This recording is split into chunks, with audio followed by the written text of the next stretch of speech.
स्वागत है दोस्तों आपका नेशनल एकेडमिक यूट्यूब चैनल पर। जैसा कि आप जानते हैं कि जो पीएससी का सबसे चुनौतीपूर्ण पेपर है वो पेपर थर्ड है। उसकी लेक्चर सीरीज़ हमने यूट्यूब प्लेटफॉर्म पर शुरू की है, जिसमें बाकी यूनिट्स के लेक्चर आपको हमारे चैनल पर मिल जाएंगे, जो कि हमारे एक्सपर्ट टीममेट्स द्वारा तैयार किए गए हैं। उसी सीरीज़ में आज हम यहाँ फर्स्ट यूनिट का फिजिक्स डिस्कस करने वाले हैं। इस क्लास में जो भी बातें डिस्कस होंगी उसकी क्लास स्लाइड्स पीडीएफ फॉर्मेट में आपको टेलीग्राम चैनल पर मिल जाएगी, और इसकी हार्ड कॉपी के लिए आप हमारे संस्था पे आ सकते हैं, आपको निःशुल्क मिल जाएगी। और आपको मैं एक अच्छी जानकारी ये दे रहा हूँ, आपके लिए खुशखबरी भी हो सकती है कि थर्ड पेपर के लिए हम संडे के दिन हर इंस्टीट्यूट के विद्यार्थियों के लिए निःशुल्क क्लास की व्यवस्था रखी है। उसमें सिर्फ आपको इतना करना है, सैटरडे के दिन या फ्राइडे के दिन आप हमारी संस्था में फ़ोन से संपर्क करके अपना रजिस्ट्रेशन करा लें। रजिस्ट्रेशन कोई लंबी प्रक्रिया नहीं है, सिर्फ आपको अपना नाम बताना है जिससे हम आपकी सीट अलॉट कर सकें। आप वहाँ निःशुल्क पढ़ाई कर सकते हैं, पूरे भोपाल के विद्यार्थियों के लिए निःशुल्क है, और उसकी आपको जो नोट्स हैं वो आपको तुरंत संस्था के द्वारा मिल जाएंगे। ठीक है, और चलिए अब आज बात शुरू करते हैं वर्क, पावर, एनर्जी के बारे में करेंगे। वर्क, देखिए जो वर्क होता है, आप डेली रूटीन में जो वर्क बोलते हैं वो फिजिक्स में वो वर्क नहीं है। जैसे कि आप कॉम्पिटिटिव एग्जाम की तैयारी कर रहे हैं, आप कंपटीशन की तैयारी कर रहे हैं, आप पढ़ाई कर रहे हैं, बिल्कुल काम कर रहे हैं, आपकी एनर्जी लॉस हो रहा है ना। आप इस दीवार को धक्का दे रहे हैं, आप वहाँ भी काम कर रहे हैं, है ना। लेकिन फिजिक्स की लैंग्वेज में, यानी कि भौतिक शास्त्र की लैंग्वेज में इसे काम नहीं माना जाता है ना। तो फिजिक्स के लैंग्वेज में वर्क की बात करें तो उसकी डिफिनेशन थोड़ा सा अधिक है। उसके लिए आपको मैं थोड़ा सा एक डायग्राम के रूप में इसकी डिफिनेशन समझाता हूँ। जैसे मान लीजिए ये एक ब्लॉक है जिसका द्रव्यमान m है। Suppose this is a block whose mass is m, है ना। इस पे आपने इस दिशा पे बल लगाया, आपने उस पे इस दिशा पे फोर्स लगाया, तो क्या होगा, यह थोड़ा सा खिसक कर आगे बढ़ जाएगा, यानी ये यहां पर पहुंच जाएगा। ये मतलब कि इसकी प्रारंभिक स्थिति यहां से अंतिम स्थिति यहां हो गई, मतलब हम इसको बोल सकते हैं कि ये विस्थापित हो गया, क्योंकि प्रारंभिक और अंतिम स्थिति के बीच की दूरी विस्थापन कहलाती है। Distance between final to the initial point is called displacement. ठीक है, तो ये डिस्प्लेसमेंट हो गया। तो वर्क डन क्या कहलाता है फिजिक्स की लैंग्वेज में, कि बल और बल की दिशा में हुआ विस्थापन, बल तथा बल की दिशा में हुआ विस्थापन का गुणनफल कहलाता है वर्क। क्या कहलाता है बच्चों, बल और बल की दिशा में हुआ विस्थापन। किस दिशा में, ये याद रखिएगा, बल का गुणनफल करेंगे उस दिशा में जिस दिशा में विस्थापन हो रहा है। तो बल तथा बल की दिशा में हुआ विस्थापन वर्क डन कहलाता है। ठीक है, तो कैसे वर्क डन का फार्मूला कैसे लिखेंगे, देखिए W = F डॉट डी। अब देखो बेटा, आपको पता है फोर्स एक वेक्टर क्वांटिटी है, ऐसे लगाओगे, डिस्प्लेसमेंट भी एक वेक्टर क्वांटिटी है, ऐसे। देखिए आपकी जो पीएससी है ना, वो रिटेन एग्जाम है, आप उसमें जितना अच्छा लिखेंगे उतना अच्छा आपको मार्क्स मिलेंगे। तो फोर्स के ऊपर वेक्टर का सिंबल लगाइए, डी के ऊपर वेक्टर का सिंबल लगाइए। अब देखिए वेक्टर क्वांटिटीज हमने अपने प्रीवियस लेक्चर में डिस्कस कर ली है, तो मैं चाहूँगा कि यदि आपको वेक्टर्स नहीं आते तो हमारा वो लेक्चर देख लें, या फिर कहीं से पढ़ाई कर लें, या आप किसी भी इंस्टीट्यूट के विद्यार्थी हैं तो वहाँ आप एक बार वेक्टर अच्छे से पढ़ लें, तो आपको आगे की चीज़ें अच्छी समझ में आएगी। तो वर्क डन हमने क्या बोला कि फोर्स यानी कि बल और बल की दिशा में हुआ विस्थापन का गुणनफल क्या कहलाता है, कार्य। क्या बोलेंगे, force into displacement in the direction of displacement, the product of force and displacement in the direction of force, वो कहलाता है वर्क डन। तो देखिए अब वर्क डन की यूनिट की बात करते हैं। देखिए जब किसी भी राशि की आपको यूनिट निकालनी हो तो सबसे पहले उसका फार्मूला ध्यान पर आ जाता है। क्या formula, force into displacement. Force को किस में नापते हैं, न्यूटन में मापते हैं, और डिस्टेंस को मीटर में। तो यूनिट क्या हो जाएगी, न्यूटन मीटर। और बेटा न्यूटन मीटर को ही जूल बोलते हैं। क्या बोलते हैं, जूल। तो वर्ग की एसआई यूनिट क्या हो गई, जूल। देखो यूनिट्स के 4 सिस्टम है, आपने पढ़ा ही होगा। जो मुख्यतः यूज किए जाते हैं वो एसआई सिस्टम है, पर एक सीजीएस सिस्टम भी होता है। सीजीएस सिस्टम में जो वर्ग की यूनिट होती है वो होती अर्ग। और अर्ग और जूल में जो रिलेशन होता है मैं बताता हूं आपको, 1 जूल बराबर 10 टू द पावर 7 अर्थ। यदि आप लिख रहे हैं तो ये रिलेशन याद रखिएगा कि 1 joule is equal to 10 to the power 7 erg. ये आर लिखा हुआ है बेटा, आप अंडरस्टैंड कर जाना। देखिए E R G, 1 joule is equal to 10 to the power 7 erg. ये हो गया इसका फार्मूला, ये हो गई उसकी यूनिट, और ये हो गई उसकी सीजीएस में यूनिट का कन्वर्जन। अब इसमें एक चीज आती है डायमेंशनल फार्मूला, विमीय सूत्र। विमीय सूत्र देखो, यदि आपने इस लिख लिया है, यदि आप नहीं लिख रहे हो तो वीडियो पॉज करके लिख सकते हो। चलिए हम मिटा देते हैं। देखिए अब आते हैं डायमेंशनल फार्मूला पे।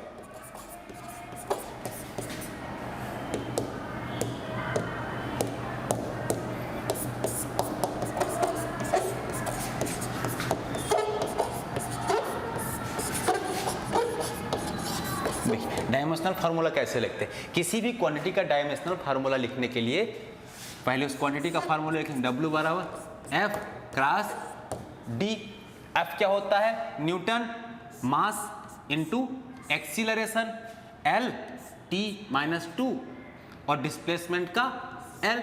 इनको जब आप कंबाइन करेंगे तो डायमेंशनल फार्मूला आएगा M L square T minus 2। तो कार्य का विमीय सूत्र होता है m। यहां पे आप 1 भी लिख सकते हैं, पर m की पावर में कुछ ना होना कहलाता है m की पावर 1। तो m l स्क्वायर t की पावर माइनस 2, ये होगा इसका डायमेंशनल फार्मूला। ठीक है बच्चों, अब आगे बात करते हैं। देखिए अब हमने वर्क की यूनिट पढ़ी थी, वर्क की यूनिट पढ़ी थी जूल। अब ये जूल क्या है? जूल क्या है? जूल की डिफिनेशन पढ़ते हैं कि देखिए यदि किसी वस्तु पर 1 न्यूटन का बल लगाया जाए, if a force of 1 Newton is applied on any body, यदि 1 न्यूटन का बल किसी वस्तु पर लगाया जाए और वह उसमें 1 मीटर का विस्थापन उत्पन्न कर दे, तो जो किया गया कार्य होता है वो 1 जूल होता है। क्या बोला हमने कि यदि किसी वस्तु पर 1 न्यूटन का फोर्स लगाया जाए और वह उसमें 1 मीटर का डिस्प्लेसमेंट उत्पन्न कर दे, तो वो कहलाता है 1 जूल, यानी कि 1 जूल। जूल की देखिए कभी भी किसी यूनिट को आप डिफाइन करेंगे ना, तो जो भी उसका फार्मूला होगा, जैसे फोर्स इनटू डिस्प्लेसमेंट इसका फार्मूला है, तो फोर्स को भी सिंगल यूनिट में ले लेंगे और डिस्प्लेसमेंट को भी सिंगल यूनिट में ले लेंगे, यानी कि ये भी इकाई, ये भी इकाई, यानी कि 1 न्यूटन 1 मीटर, यानी कि 1 न्यूटन का बल यदि 1 मीटर का विस्थापन करता है वो कहलाएगा 1 जूल का कार्य। अब देखिए अब वर्क क्या है? एक स्केलर क्वांटिटी है, इसको क्या बोलते हैं? अदिश राशि।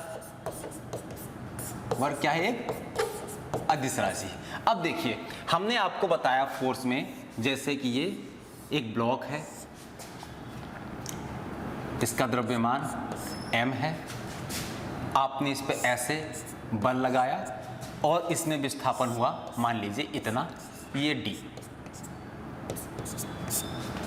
इतना उसमें विस्थापन हुआ। इस समय वर्क डन क्या कहलाएगा? वर्क डन क्या कहलाएगा? Force into displacement. पर यदि मान लीजिए आगे की स्थितियों की बात करें कि यदि आपने इसको ऐसे फोर्स लगाया, कैसे फोर्स लगाया? इंक्लाइन डायरेक्शन पर। देखिए अच्छे समझते हैं, एक स्थिति होगी नॉर्मल, एक ब्लॉक है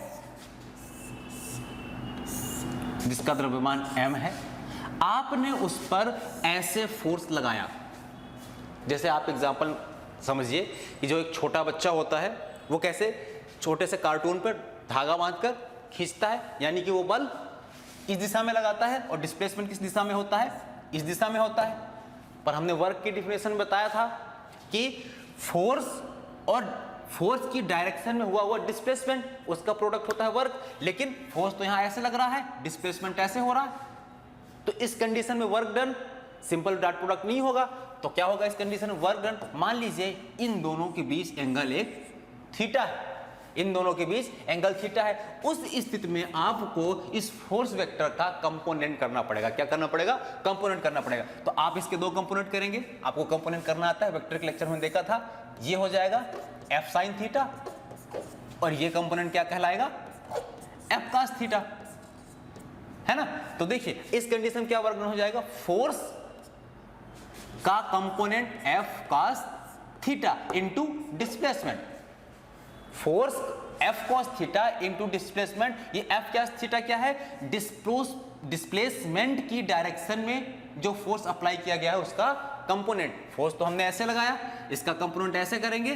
तो आपने कहीं देखा होगा कि नॉर्मल लिखा रहता है F dot D cos theta, ये भी सही है, पर आपको ये समझना है कि जो कॉस थीटा है ये फोर्स का कंपोनेंट है। तो जब किसी वस्तु पर इंक्लाइंड दिशा में, इंक्लाइंड डायरेक्शन में कोई फोर्स लगता है तो वर्क डन का फार्मूला होता है फोर्स का F cos theta into displacement का डी, यानी कि एफ डी कॉस थीटा। इसको बोलते हैं डॉट प्रोडक्ट। वेक्टर में हमने आपको बताया था कि क्रॉस प्रोडक्ट और डॉट प्रोडक्ट क्या होते हैं, इसको बोलते हैं अदिश गुणनफल।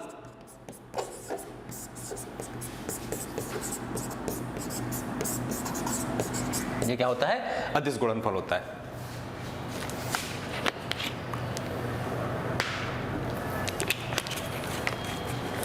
अब देखिए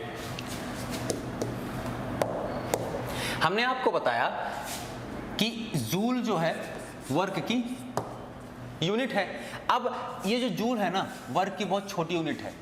कमर्शियल रूप में या फिर बड़े इलेक्ट्रिसिटी पावर प्लांट में जूल का उपयोग नहीं किया जाता, या तो वो किलो वाट पर आवर का इस्तेमाल करते हैं या इलेक्ट्रॉन वोल्ट का इस्तेमाल करते हैं। तो इलेक्ट्रॉन वोल्ट में आपको बताता हूं, यहाँ पे इलेक्ट्रॉन में चार्ज कितना होता है 1.6 × 10⁻⁻⁹, और वोल्ट का यहाँ मतलब होगा जूल। यानी कि जब इलेक्ट्रॉन वोल्ट को आप जूल में कन्वर्ट करेंगे तो आपको इलेक्ट्रॉन के चार्ज से उसको मल्टीप्लाई करना पड़ेगा।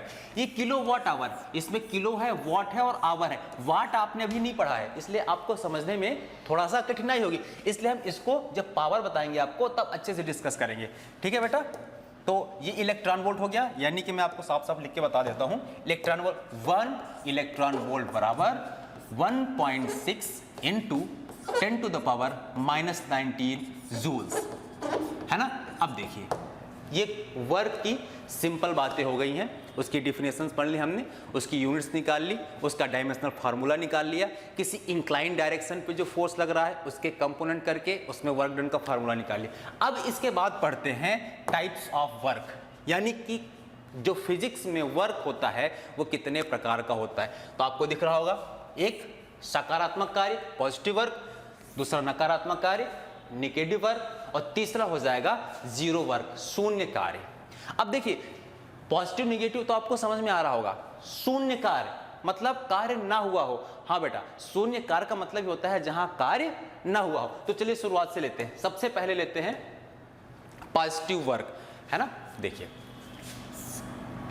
ये आपका एक ब्लॉक है जो हमने लिया था, इसका मास m ले लिया हमने, ठीक है। ये एक प्लेन है जहां पर ये ब्लॉक रखा हुआ है। अब आप देखिए इस पे आपने ऐसे बल लगाया, ऐसे बल लगाया, डिस्प्लेसमेंट इसी दिशा में हुआ, समझ रहे हैं, वही बातें कर रहे हैं जो पहले कर चुके थे। इस समय वर्क डन हो जाएगा फोर्स इनटू डिस्प्लेसमेंट, क्योंकि फोर्स और डिस्प्लेसमेंट एक ही डायरेक्शन में है। दूसरी कंडीशन हमने ली थी कि फोर्स इस डायरेक्शन में लग रहा है, एंगल थीटा बन रहा है, उसमें फोर्स का कंपोनेंट किया था, ये कौन सा कंपोनेंट कहलाएगा, एफ कॉस थीटा। अब ये पॉजिटिव वर्क ये बताना चाहता है कि यदि फोर्स और डिस्प्लेसमेंट एक ही डायरेक्शन में होंगे वो किया गया कार्य पॉजिटिव वर्क होगा। यानी कि पहली स्थिति और दूसरी स्थिति पॉजिटिव वर्क कहलाएगी, धनात्मक कार्य कहलाएगी या सकारात्मक कार्य कहलाएगी। अब इसमें दूसरी स्थिति, यदि आपने देखा होगा ये कॉस थीटा लिखा हुआ है, और cos थीटा की यदि आप वैल्यू देखें तो cos 90 सबसे ज्यादा होता है, और cos 90 होता है 0, और cos थीटा cos 0 होता है 1। आपको पता है cos 90 की वैल्यू 0 और cos थीटा यानी cos 0 डिग्री की वैल्यू होती है 1। अब ये देखिए आप यहां से यदि थीटा को हम थोड़ा थोड़ा बढ़ाते जाएं, यदि थीटा को हम थोड़ा थोड़ा बढ़ाते जाएं तो इसकी वैल्यू कम होना शुरू हो जाती है। थीटा जैसे जैसे बढ़ता है इसकी वैल्यू कम हो जाना शुरू होती है। तो क्या होगा देखिए मैं आपको बता दूं,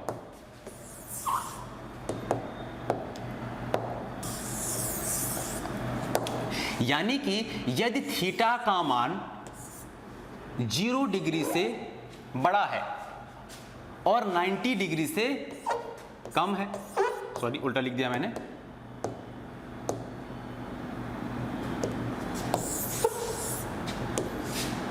थीटा जो थीटा है आपका 0 डिग्री से बड़ा है और 90 डिग्री से कम है।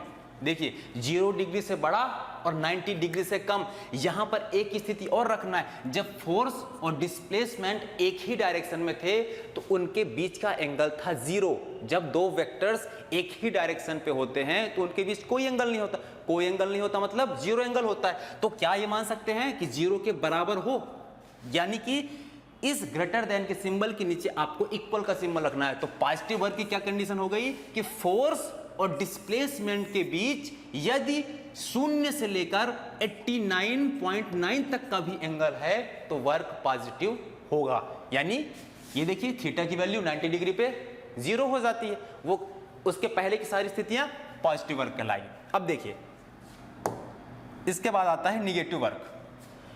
पॉजिटिव वर्क की सारी घटनाओं को यदि आप रिवर्स कर दें तो वो निगेटिव वर्क कहलाएगा।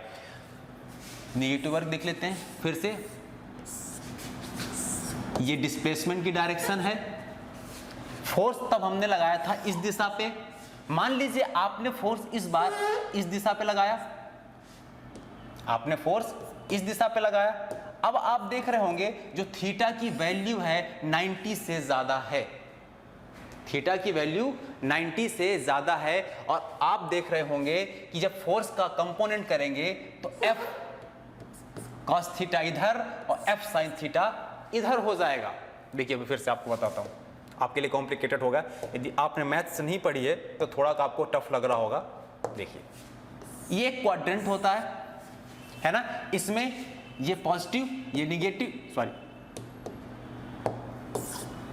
ये निगेटिव क्वाड्रेंट मानते हैं। यदि इसमें जो संख्याएं धनात्मक है इस क्वाड्रेंट में वो संख्याएं ऋणात्मक होगी। तो कहना यह चाहता है कि जब सिंपल लैंग्वेज में जब फोर्स और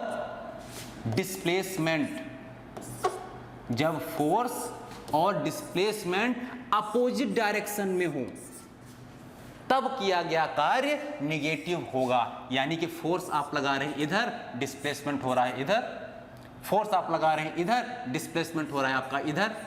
एग्जांपल समझो, जैसे कि मान लीजिए आप एक बड़ा सा पत्थर इंक्लाइंड सरफेस पे रोक कर खड़े। अब आपका मास उतना नहीं है ना आप में उतनी ताकत है क्या उस पत्थर को रोक सको। अब आप फोर्स उधर लगा रहे हो, पत्थर पीछे की तरफ आ रहा है। मान लीजिए एक बस आपका धक्का दे रहे हो इंक्लाइंड सरफेस पे, तो बस पीछे आ रही है लेकिन आप उसको रोक नहीं पाओगे। उस स्थिति में आप बल तो सामने की ओर लगा रहे हो, बस पीछे आ रही है यानी कि विस्थापन पीछे हो रहा है। उस स्थिति में जो कार्य किया जाता है वो नेगेटिव वर्क कहलाएगा। इसमें एक और एग्जांपल समझे, यदि कोई पत्थर आप जमीन से ऊपर फेंके, यदि कोई पत्थर आप जमीन से ऊपर फेंके तो गुरुत्वाकर्षण बल लग रहा है नीचे, पत्थर जा रहा है ऊपर यानी कि डिस्प्लेसमेंट हो रहा है ऊपर और फोर्स लग रहा है नीचे, ये दोनों एक दूसरे के अपोजिट डायरेक्शन में है। तो work done by force of gravity वो होता है निगेटिव। ये एग्जांपल आपको याद रखना है कि ऐसी सारी गतियां जो गुरुत्व के विपरीत हैं उसमें निगेटिव वर्क होता है। और इसका उल्टा पॉजिटिव में मोशन अंडर ग्रेविटी, स्वतंत्रता पूर्वक गिरती हुई कोई भी वस्तु में गुरुत्वाकर्षण बल द्वारा किया गया कार्य धनात्मक होगा, है ना। ये हो गया धनात्मक और ऋणात्मक। ऋणात्मक में क्या लिख लेंगे, ऋणात्मक में लिखेंगे कि जो थीटा की वैल्यू होनी चाहिए वो theta should be less than और इक्वल टू 180, 90 से बड़ा, 90 से बड़ा लेकिन 180 के बराबर या छोटा, उसको बोलते हैं ऑब्ट्यूज एंगल, अधिक कोण। यदि वर्क और डिस्प्लेसमेंट के बीच ऑब्ट्यूज एंगल बन रहा है तो वो कहलाता है निगेटिव वर्क। अब देखिए एक और स्थिति पे आते हैं, जीरो वर्क। हमने पॉजिटिव पढ़ लिया, निगेटिव, वैसे तो बीच में आना चाहिए जीरो। जीरो में क्या स्थिति है, आप देखिए, मान लीजिए आप बल इस दिशा में लगा रहे हैं और विस्थापन इस दिशा में हो रहा है, ये D और ये F। वर्क डन का क्या फार्मूला होता है, force into displacement cos theta. इस डिफिनेशन के हिसाब से या इस फार्मूला के हिसाब से चले तो क्या होगा, फोर्स डिस्प्लेसमेंट थीटा की वैल्यू 90 और cos 90 होता है 0। Anything multiply by 0 is 0। इस स्थिति में यदि इस फार्मूला से चलें तो क्या क्या शून्य होगा। आपके पीएससी में एक सवाल पूछा गया था कि एक कुली 30 किलोग्राम का सूटकेस लेकर प्लेटफॉर्म पर चल रहा है, तो कुली द्वारा किया गया कार्य बताइए। अब उसमें समझिए। तो देखिए स्टूडेंट्स, अभी तक हमने वर्क पढ़ लिया, वर्क के टाइप्स पढ़ लिए, वर्क की यूनिट्स पढ़ ली, डायमेंशनल फार्मूला पढ़ लिया। जो तीन चीज़ें हमने पढ़ी, देखिए मैं आपको एक पिछली स्लाइड्स पे ले जाता हूँ। ये तीनों चीज़ें, पॉजिटिव वर्क, नेगेटिव वर्क और जीरो वर्क। आपके पीएससी में इन तीनों चीज़ों के व्यवहारिक उदाहरण ज़्यादा पूछे जाते हैं। व्यवहारिक उदाहरण मतलब प्रैक्टिकल एप्लीकेशंस। देखिए जैसे पॉजिटिव वर्क क्या होता है, अब एक एक करके हम इन तीनों के एग्जाम्पल्स देखेंगे। देखिए हमने आपको थोड़ा सा समझा दिया कि वर्क क्या है, वर्क के टाइप क्या है। आपके पीएससी के लेवल में काम की बातें यहाँ शुरू होती। देखिए पॉजिटिव वर्क, पॉजिटिव वर्क का सबसे पहला एग्जाम्पल है फ्री फॉलिंग बॉडी, यानी कि स्वतंत्रता पूर्वक गिरती हुई वस्तु। अब स्वतंत्रता पूर्वक गिरती हुई वस्तु में गुरुत्व बल द्वारा यानी फोर्स ऑफ ग्रेविटेशन द्वारा किया गया कार्य जीरो होगा। ऐसा लिखो, work done by force of gravitation is zero. देखिए जैसे आपने, जैसे मान लीजिए पानी का बॉटल, पानी का बॉटल जैसे ही आप नीचे गिराओगे, डिस्प्लेसमेंट किधर हो रहा है, नीचे की तरफ। गुरुत्व बल किधर लग रहा है, पृथ्वी का मास इस मास को अपनी ओर खींचेगा, नीचे की ओर। अब आप देख रहे हैं डिस्प्लेसमेंट भी नीचे की ओर हो रहा है और फोर्स भी नीचे की ओर लग रहा है। तो इस स्थिति में क्या कार्य अधिकतम भी होगा और पॉजिटिव भी होगा, है ना।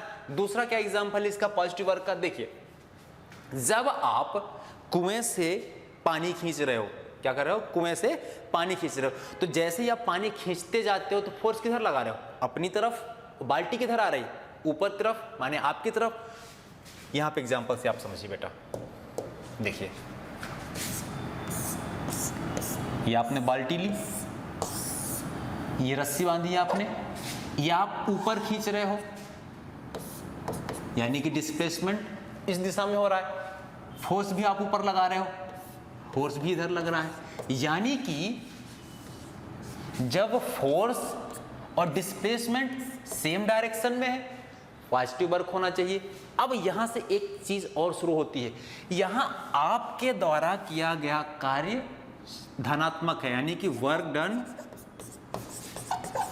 बाई यू, या यू में जो भी व्यक्ति उस बाल्टी को कुएं से ऊपर खींच रहा है उसके द्वारा किया गया कार्य तो पॉजिटिव होगा।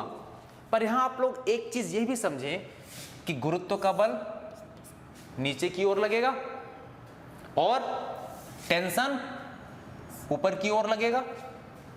टेंशन पे ना भी जाएं तो जो गुरुत्व का बल है नीचे की ओर लग रहा है, तो वर्क डन बाय ग्रेविटी वो तो ऋणात्मक होगा, यानी कि ग्रेविटी नीचे लग रही है, डिस्प्लेसमेंट ऊपर लग रहा है, तो एक ऋणात्मक कार्य हो गया। यानी कि बाल्टी से पानी ऊपर भरते वक्त वर्क डन बाय यू आपके द्वारा किया गया कार्य धनात्मक होगा। अब देखिए एक और एग्जांपल लेते हैं।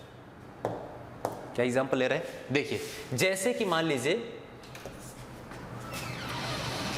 आप, ये एक मास है, ब्लॉक M है, ये किसी सरफेस पे रखा हुआ है, आप इसको इधर खींच रहे हो, आप इसको इधर खींच रहे हो इस दिशा में।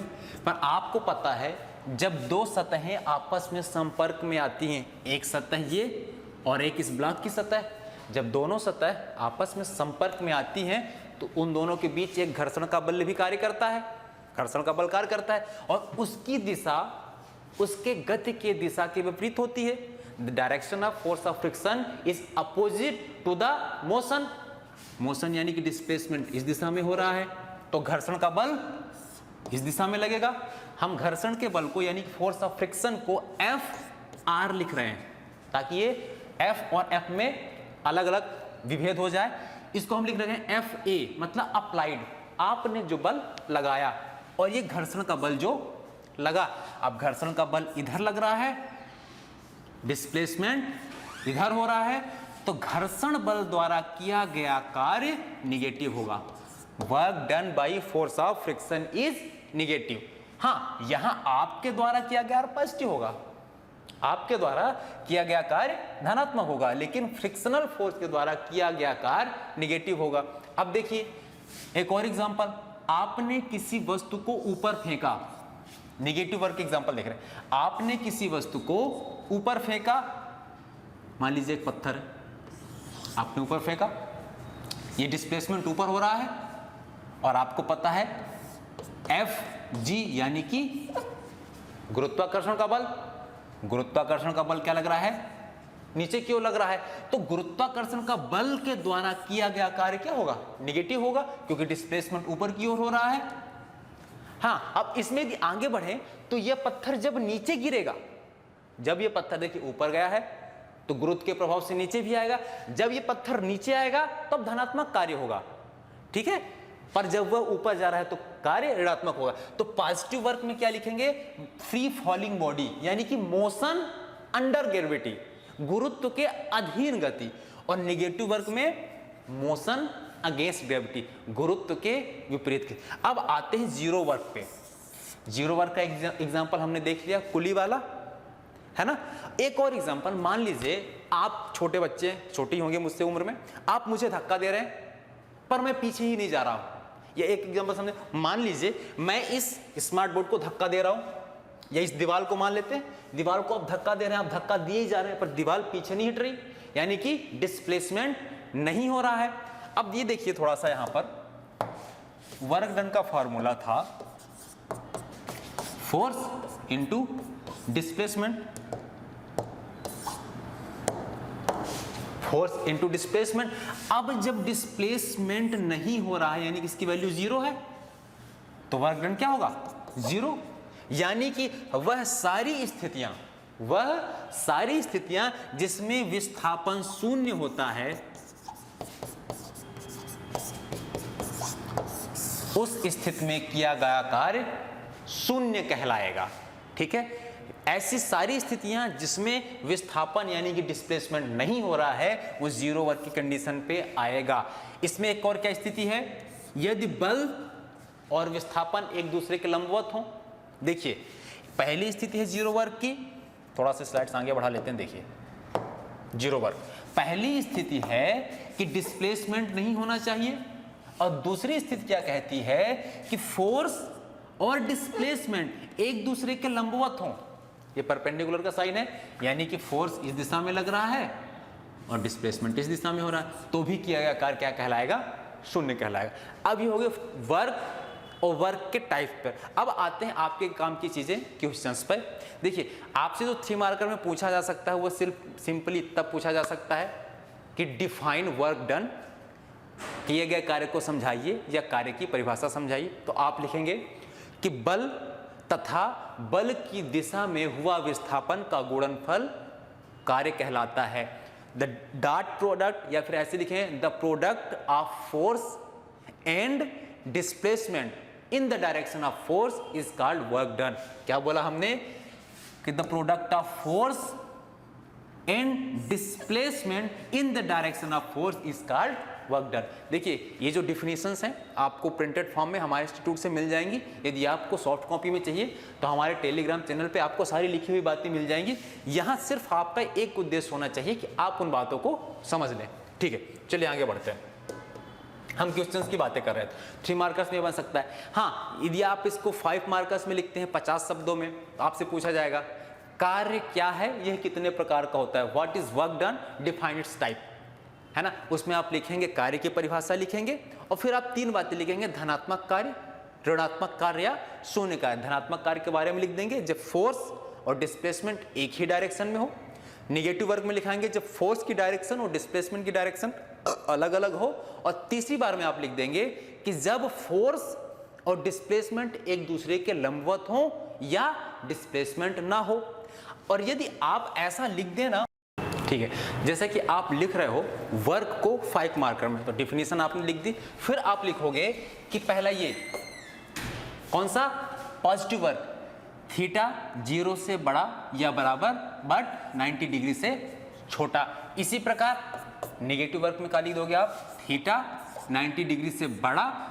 यहां पे आप बराबर का सिंबल मत लगाना, क्योंकि यदि आपने थीटा पे 90 डिग्री के बराबर का सिंबल लगा दिया तो वो 0 वर्क कहलाएगा, है ना। आप लिख लेंगे थीटा और 180 से बराबर या उससे छोटा, ऐसा लिखना है आपको। यहां पे बराबर का सिंबल, और 0 वर्क में क्या लिख दोगे कि या तो डिस्प्लेसमेंट 0 हो या फोर्स और डिस्प्लेसमेंट एक दूसरे के लंबवत हो, या लिख दोगे theta which is equal to 90 degree. ठीक है, 5 मार्कर्स में। 5 मार्कर्स में वर्क और वर्क किस टाइप के पूछने के चांसेस मेरे हिसाब से तो कम है, क्योंकि आपका जो फर्स्ट यूनिट है उसमें 5 मार्कर्स बनने के और बहुत सारे सब टॉपिक्स हैं, जैसे कि मैग्नेटिज्म है, रे ऑप्टिक्स है, तो इससे पूछे जाने के चांसेस ज़्यादा हैं। ये सब 3 मार्कर्स में ही ज़्यादा पूछे जा सकते हैं। हाँ, ये 3 मार्कर्स में वर्क्स के टाइप पूछता है ना, तो आप सिंपल ऐसे लिखना, पॉजिटिव वर्क कंडीशन ये लिख दिया आपने, निगेटिव वर्क और 0 वर्क। चलिए अब आगे बढ़ते हैं। अब हम बात करेंगे, वर्क हो गया, पावर हो, वर्क हो गया, वर्क के प्रकार हो गए। अब इसके बाद आते हैं एनर्जी पर। देखिए, एनर्जी की सबसे पहले डिफिनीशन, प्रश्न क्या पूछा जा सकता है, नंबर 1, डिफाइन एनर्जी, ऊर्जा को परिभाषित कीजिए। और क्या पूछा जा सकता है, ऊर्जा के प्रकार बताइए, right the types of energy, ऊर्जा के प्रकार। और क्या पूछा जा सकता है, ऊर्जा के विभिन्न रूप, different forms of energy, types of energy and definition of energy. तो एक एक करके इन चीजों पे बात करते हैं। चलिए, सबसे पहले क्या बात करते हैं, ऊर्जा।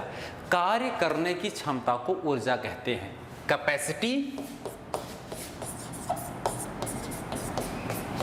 Of doing work is called energy. Capacity of doing work is called energy. Energy की यूनिट देखो, एनर्जी की यूनिट और वर्क की यूनिट दोनों सेम होती है। तो एनर्जी की यूनिट क्या है, जूल, एसआई सिस्टम में, और सीजीएस सिस्टम में अर्ग। डायमेंशनल फार्मूला यानी कि विमीय सूत्र,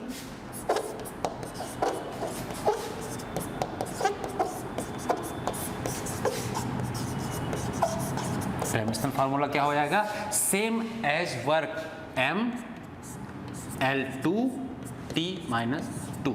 ये एनर्जी के बारे में थोड़ी सी बात हो गई। कार्य करने की क्षमता को ऊर्जा कहते हैं, capacity of doing work is energy, SI unit is joule, CGS unit is ergs, और डायमेंशनल फार्मूला क्या होता है, mL2T-2। अब इसके आगे एनर्जी में ज़्यादा कुछ नहीं।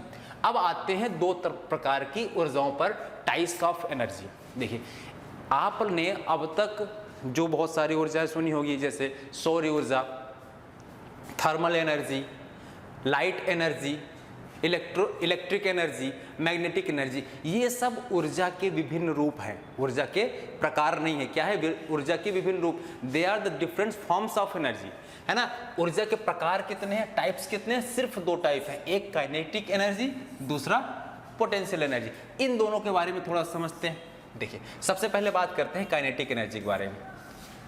काइनेटिक एनर्जी, काइनेटिक एनर्जी क्या है, देखिए, किसी भी वस्तु में गति के कारण आई हुई ऊर्जा, energy associated with motion of A particle. क्या बोला, energy associated with motion of the particle is called kinetic energy. जब कोई वस्तु गति में हो, उस दौरान जो एनर्जी वो एक्वायर करता है या ग्रहण करता है, वो उसकी कहलाती है काइनेटिक एनर्जी। इसका फार्मूला क्या होता है, ½ mv² इसमें m क्या है, मास है, v क्या है, वेग है यानी कि वेलोसिटी। अब देखिए काइनेटिक एनर्जी की यूनिट्स और डायमेंशन, क्योंकि एनर्जी का ही प्रकार है तो इसकी विमा और मात्राएं एनर्जी के बराबर ही होंगी। अब देखते हैं दूसरी चीजें, पोटेंशियल एनर्जी। पोटेंशियल एनर्जी क्या है, किसी भी बॉडी के या किसी भी सिस्टम के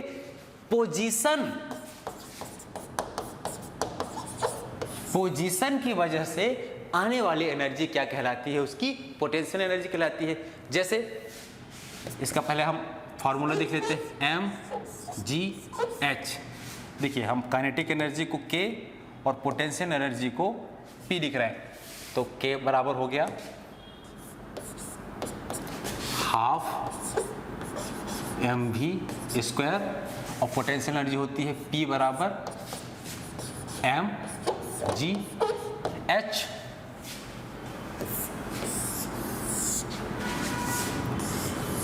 m मास है, g क्या है, एक्सीलरेशन,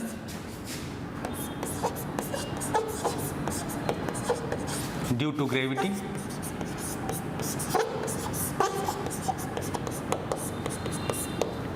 h क्या है, हाइट। ठीक है, इसका हमने बता ही दिए। गति के कारण ऊर्जा गतिज ऊर्जा, स्थिति के कारण ऊर्जा स्थितिज ऊर्जा। अब इन दोनों ऊर्जाओं के जितने रूप हैं, देखिए आप जितनी एनर्जी सुने होंगे, जितनी ऊर्जाओं का नाम आपने सुना होगा, वो या तो गतिज ऊर्जा होंगी या तो स्थितिज ऊर्जा होगी। अब इन दोनों के आप थोड़ा सा एग्जाम्पल देख लीजिए। जैसे देखिए कोई व्हीकल है, वो मूविंग कंडीशन में है, उस स्थिति में जो उसके पास ऊर्जा होगी वो क्या कहलाएगी, काइनेटिक एनर्जी। दूसरा, जैसे मान लीजिए एक डैम है, डैम में पानी, बहुत सारा पानी एकत्रित किया जाता है, तो उसकी पोजीशन की वजह से जो एनर्जी आ रही है बांध के पानी पर, वाटर ऑफ द डैम, वो क्या कहलाएगी, स्थितिज ऊर्जा। पानी की स्थिति की वजह से स्थितिज ऊर्जा, व्हीकल की गति की वजह से गतिज ऊर्जा। गतिज ऊर्जा का और एग्जाम्पल, जैसे इलेक्ट्रॉन मूव कर रहे हैं, उनमें काइनेटिक एनर्जी होगी।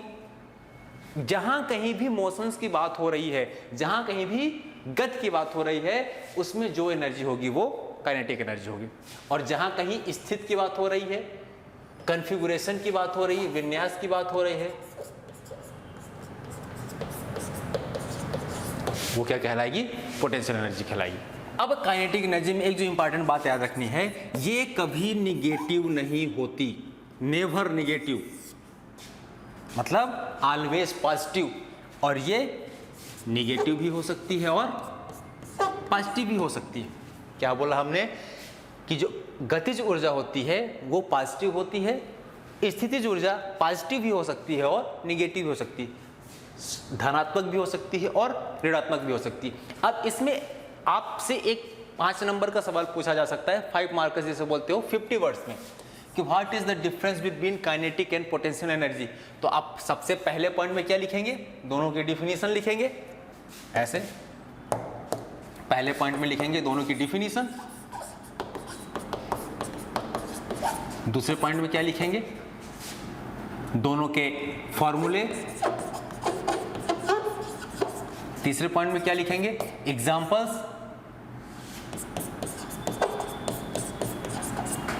फोर्थ पॉइंट में लिख देंगे वैल्यू, कि ये निगेटिव नहीं होती, सॉरी ये पॉजिटिव होती है, पोटेंशियल की निगेटिव और पॉजिटिव दोनों हो सकती है। ऐसे आप पॉइंट्स लिखेंगे तो आपको दोनों को डिफ्रेंशिएट करने में अच्छा लगेगा। और 5वें पॉइंट्स में एक कोई डेली लाइफ के एग्जांपल लिख सकते हैं दोनों पे भी, जैसे डैम वाटर और इसमें। ठीक है, चलिए ये काइनेटिक एनर्जी और पोटेंशियल एनर्जी दोनों चीजें हो गई। अब यहां पर एक सबसे महत्वपूर्ण टॉपिक आता है जो कहलाता है एनर्जी कंजर्वेशन। देखिए ऊर्जा का संरक्षण क्या है, ऊर्जा का संरक्षण क्या है। आपने सुना होगा कि बहुत सारे ऐसे प्लान चलाए जा रहे हैं, ऐसी डिवाइसेस बनाई जा रही हैं जो ऊर्जा को बचाती हैं। तो वो ऊर्जा को बचाना ही कहलाता है ऊर्जा का संरक्षण, यानी कि ऊर्जा का वेस्ट ना करना। ठीक है, आप बाय वर्ड समझ सकते हैं कि एनर्जी को कंजर्व करना एनर्जी कंजर्वेशन कहलाता है। पीएससी के लेवल जो सबसे पहली चीज आती है ना, क्या है, what is the law of energy conservation, ऊर्जा संरक्षण का नियम क्या है ना। तो हम पढ़ते हैं ऊर्जा संरक्षण क्या नियम है। क्या नियम कहता है कि देखो, जो एनर्जी होती है यानी कि जो ऊर्जा होगी वो ना ही उत्पन्न की जा सकती है ना ही नष्ट की जा सकती है। क्या कह रहा है कि energy can neither be created nor be destroyed, energy can neither be created not be destroyed, only it can change it's form. क्या बोला है, ऊर्जा ना तो उत्पन्न की जा सकती है ना ही नष्ट की जा सकती है, सिर्फ यह अपना रूप बदलती है। रूप कैसे बदलती है, जैसे कि इलेक्ट्रिक एनर्जी कन्वर्ट होती है मैकेनिकल एनर्जी में, जैसा कि आपका पंखा हो गया, इसमें क्या होता है, इलेक्ट्रिकल एनर्जी जाती है और मैकेनिकल एनर्जी में कन्वर्ट हो जाती है। तो रूप बदल सकती है लेकिन उत्पन्न नहीं की जा सकती ना ही नष्ट की जा सकती। दूसरा पॉइंट क्या लिखेंगे इसमें कि किसी भी सिस्टम की, पूरा मिटा देता हूं, आप तो लिख रहे होंगे या फिर वीडियो पॉज करके लिख सकते हैं। क्या लिखेंगे, the total energy of any system is always constant. देखिए क्या बोल रहा है कि टोटल एनर्जी जो किसी भी सिस्टम की होगी कांस्टेंट रहेगी। और आपको पता है कि जो टोटल एनर्जी होती है काइनेटिक एनर्जी और पोटेंशियल एनर्जी का सम होती है, यानी कि टोटल एनर्जी यानी कि kinetic plus potential energy of A system is always constant.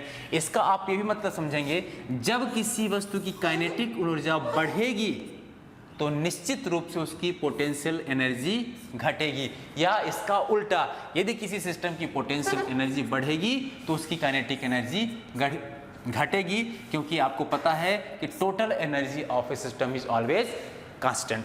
जैसे देखिए पहला स्टेटमेंट लिखेंगे कि ब्रह्मांड एक आइसोलेटेड सिस्टम मानते हैं, यूनिवर्स में जितनी एनर्जी है उसे ना ही नष्ट किया जा सकता है ना ही उत्पन्न किया जा सकता है। मतलब कि जब ब्रह्मांड बना था तो जितनी ऊर्जा थी आज भी उतनी ही ऊर्जा है। आप बोलोगे सर यदि इतनी ऊर्जा है तो ऊर्जा की इतनी कमी क्यों?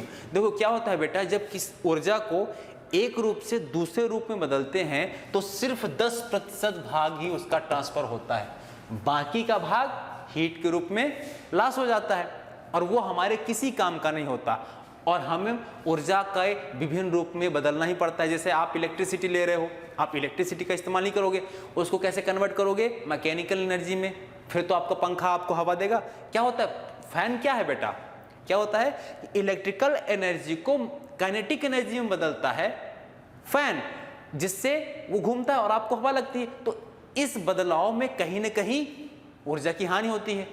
तो वही तो, जब ऊर्जा की हानि होती है तो उतनी ऊर्जा कन्वर्ट नहीं हो पाती, तो ऊर्जा की कमी होती रहती है। अब इसके बाद एक नया चैप्टर आता है वर्क एनर्जी थ्योरम, कार्य ऊर्जा प्रमेय।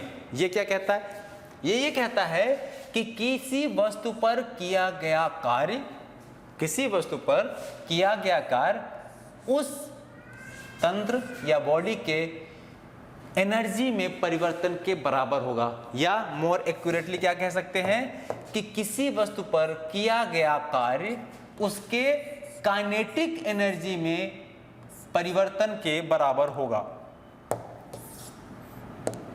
काइनेटिक एनर्जी यानी कि वर्क डन बराबर चेंज इन काइनेटिक एनर्जी। यह है वर्क एनर्जी थ्योरम। क्या बोल रहा है कि देखो, यदि किसी सिस्टम पे कार्य कर रहे हो, यदि किसी सिस्टम पे आप कार्य कर रहे हैं तो उस पे जितना गतिज ऊर्जा में परिवर्तन होगा वह किए गए कार्य के बराबर होगा।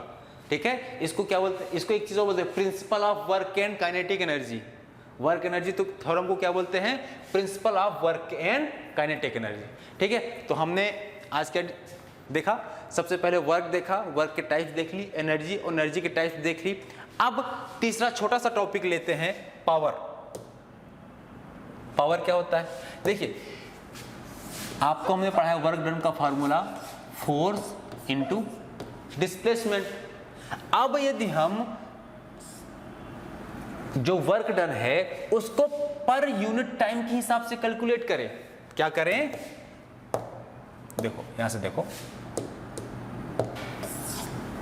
जब आपके वर्क को पर यूनिट टाइम के हिसाब से कैलकुलेट किया जाता है वो कहलाती है पावर। स्टेटमेंट में कैसे लिखेंगे? Rate of doing work is power. कार्य करने की दर को शक्ति कहते हैं। इसकी यूनिट क्या है? यूनिट क्या होगी? देखो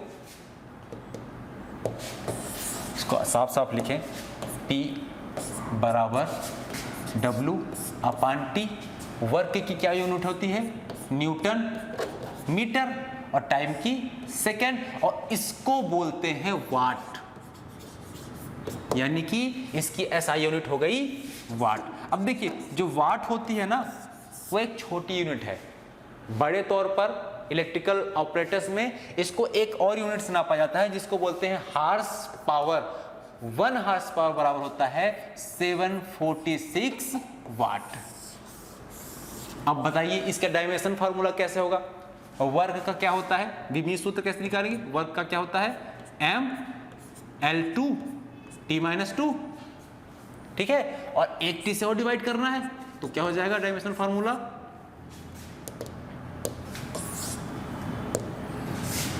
ऐसे लिखोगे M L स्क्वायर और T में एक और -3, तो डायमेंशनल फार्मूला हो गया ये, यूनिट हो गई ये। डेफिनेशन क्या है? Rate of doing work is called power. अब इस पे ये याद रखना, ये स्केलर क्वांटिटी है, अदिश राशि है। अदिश राशि और सदिश राशियां एक बार रिवाइज कर लेना, है ना। एनर्जी और पावर, वर्क, एनर्जी, पावर, तीनों की तीनों चीजें आपको फर्स्ट स्लाइड में दिखाता हूं।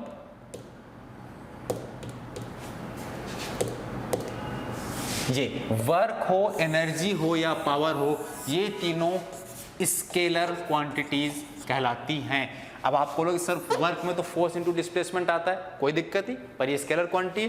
पावर आपने देख ही लिया। एनर्जी और वर्क की यूनिट लगभग सेम होती है, यूनिट सेम है तो क्वांटिटीज भी सेम है, ये भी स्केलर क्वांटिटी होती है। आप याद रखेंगे, एक एक मत रखना, ये जो चैप्टर है ना वर्क, पावर, एनर्जी, इन तीनों की यूनिट्स सेम होती है, ठीक है। अब हमने वर्क, पावर और एनर्जी की सिंपल डिफरेंसेस देख ली। अब छोटा सा एक डिस्कशन ले लेते हैं कि क्वेश्चंस कैसे आ सकते हैं। देखिए एनर्जी में हमने बताया ये पूछा जा सकता है define energy and it's type, तो आप लिख देंगे। हाँ, ये पूछा जा सकता है कि वर्क एनर्जी थ्योरम क्या है, तो उसमें आप लिखोगे कि किसी भी वस्तु पर लगाए जाने वाले बल से जो कार्य होता है वह उस वस्तु के गतिज ऊर्जा में परिवर्तन के बराबर होता है। The work done by force in a body is equal to the change in kinetic energy of the body, ऐसा आप लिखना है। आप यदि लिख रहे हैं तो अच्छी बात है, बाकी इसके प्रिंटेड नोट मैंने तो आपको बता ही दिया, आपको मिल ही जाएंगे, तो आप कॉन्सेप्ट समझे। और एक था लॉ ऑफ एनर्जी कंजर्वेशन, उसमें क्या लिखना है आपको कि इन अपने या यूनिवर्स की बात करिए, ओवरऑल बात करें कि energy can neither be created nor be destroyed. क्या करोगे कि energy can neither be created nor be destroyed, only it can change it's form, यह सिर्फ अपना रूप परिवर्तित करती है। ये हो जाएगा आपका एनर्जी कंजर्वेशन का नियम। देखिए अब एनर्जी कंजर्वेशन पे देखो, एनर्जी कंजर्वेशन पे मैं आपको एक बताता हूं, एक एग्जांपल लेते हैं। जैसे कि आपका हाइड्रो इलेक्ट्रिक एनर्जी,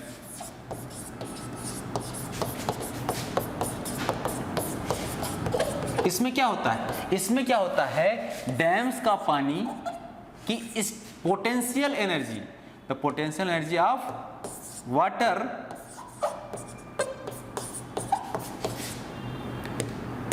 कुछ भी लिखा जा रहा है मेरे से, अभी क्या लिखेंगे? पोटेंशियल